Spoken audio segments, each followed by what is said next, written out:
வருஷம் ட்ரை பண்ணேடா, இன்னுமாடா உன்னால முடிக்க முடியல. உங்க அப்பா சொல்லலாம், நீ இந்த 4 வருஷம் வேலை பார்த்திருந்தா உருப்பிட்டுருப்பேன்னு.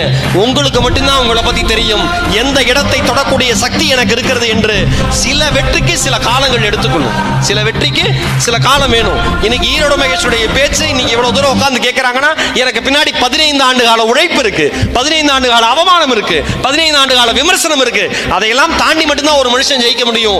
கோபுரத்தை பார்த்து வியக்கிற மனிதர்கள் யாரும் அஸ்திவாரத்தை பற்றி பேசுவது கிடையாது.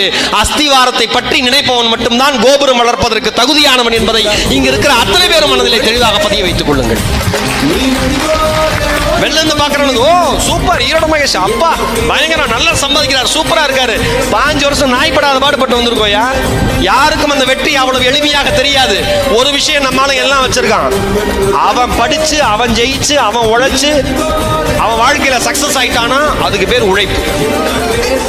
அவன் கஷ்டப்படுறான், அவன் படிக்கிறான், அவன் வந்து அசிங்கப்படுறான், அவன் ஜெயிச்சிட்டானா கஷ்டப்பட்டு உழைச்சு ஜெயிச்சாம்மா. இதே பக்கத்துல இருக்கிறவன் அதே பண்ணானா எல்லாம் அதிர்ஷ்டம், கம்ப்ளீட்டா அதிர்ஷ்டம். அவன் பாருங்க எவ்வளவு நாள் வருவான்னு பாருங்கம்மா. வீடு கிரகப்பிரவேசத்துக்கு ஒருத்தனை கூப்பிட்டுருக்கேன், அவன் சொல்றான் பில்டிங் ஸ்ட்ராங்கா இருக்கான்னு பாத்தீங்களாங்க.